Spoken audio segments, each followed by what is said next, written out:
Deputy Transport Minister Mangcu is currently in Germany leading the South African government delegation at the 2023 Summit for International Transport Forum. The delegation hopes to acquire technical expertise to develop sustainable transport policies. The visit comes as Transnet is failing in its operation capacity and performance, forcing many producers to transport their goods by road rather than rail to the country's ports.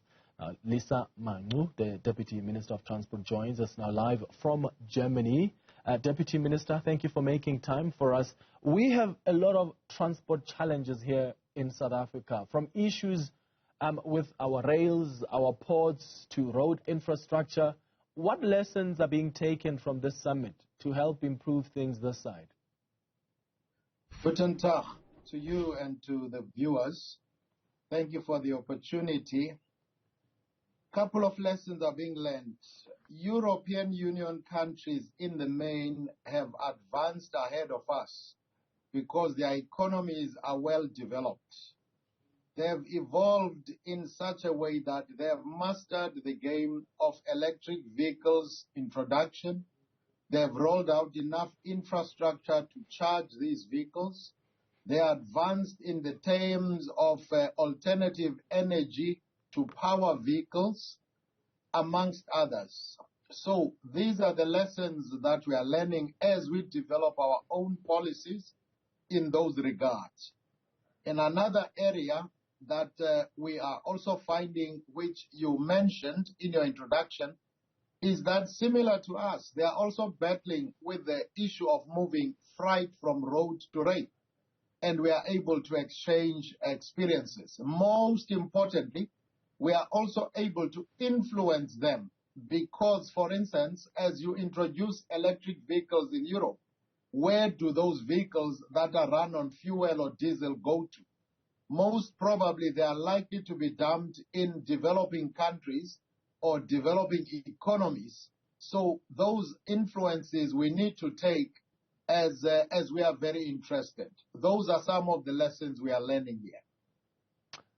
Speaking of electric vehicles, how do you think that would work in our country with the challenges that are unique to South Africa around energy? There are electric vehicles already in South Africa, but we still have this crisis of electricity, and this energy crisis affects a larger part of more of our transport infrastructure. So that becomes a big hindrance.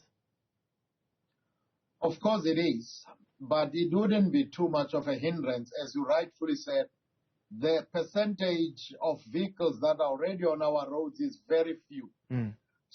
So it wouldn't make any impact to exacerbate the already existing energy crisis. However, the biggest challenges we are facing in South Africa is the infrastructure.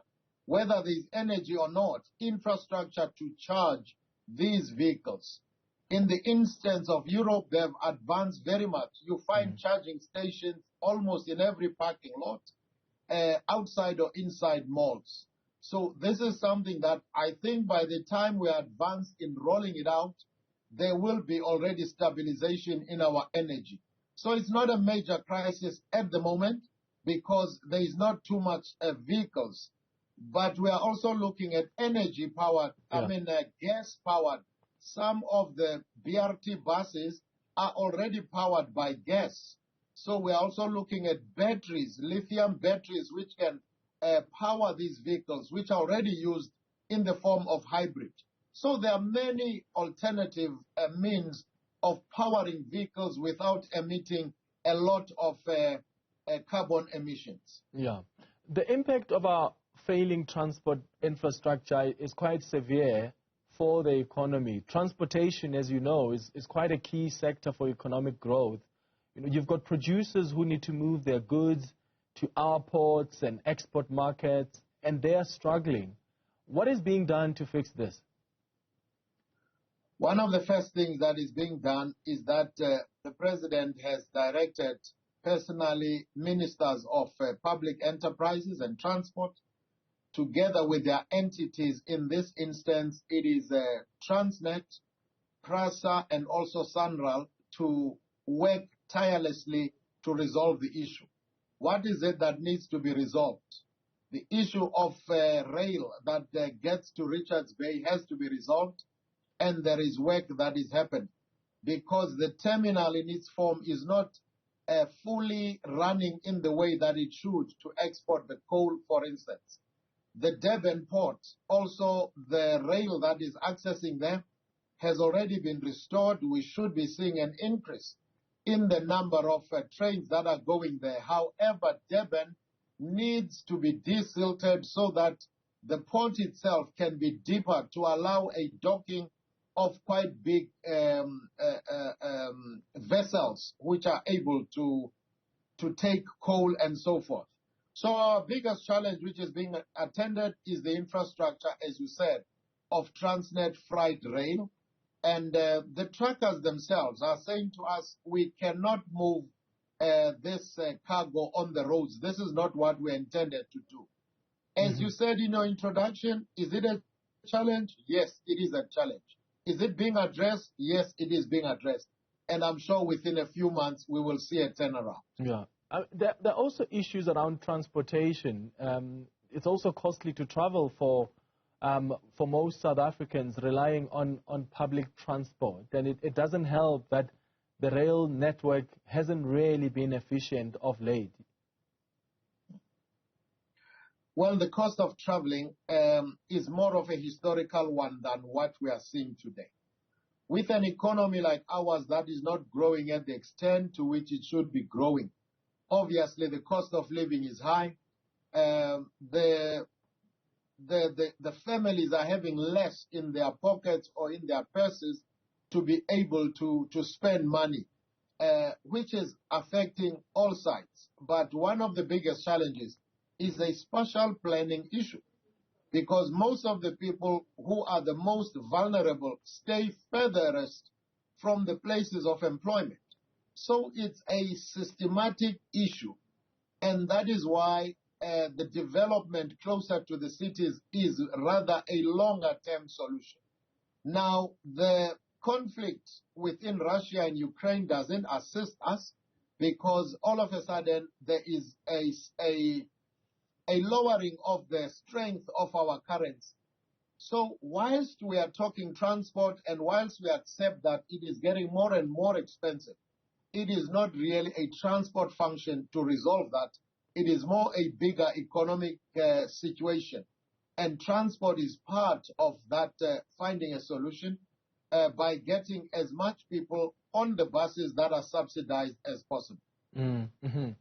There's now this International Maritime Organization re-election campaign that has kicked off already. How's the lobbying going for South Africa to be re-elected into the IMO Council? The lobbying is going very well. While we are here in Germany, we have had an opportunity to speak to the majority of those who are in the European Union, who we believe that will support our candidates. Now, the challenge we have, firstly, is that it's still quite far. It's in November into December. Therefore, it doesn't give us a good sense. The countries are not committing. They are saying they have not taken a position yet. But we have received some considerable positive response to say, yes, the presence of South Africa in category C of the IMO Council is something that we look forward to. Remember, it's not just a sentimental issue. It's a matter that we are positioned in a very strategic place in the earth, in the maritime business, because we are at the tip and many vessels from many countries traverse through us. We are also having a responsibility of search and rescue in the event within our coastal area of any incident there.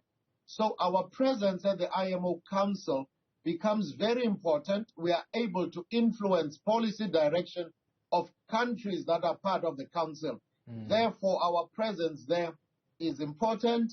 But once more, in your question directly, the lobbying is going very well. We are getting a good response from our African counterparts.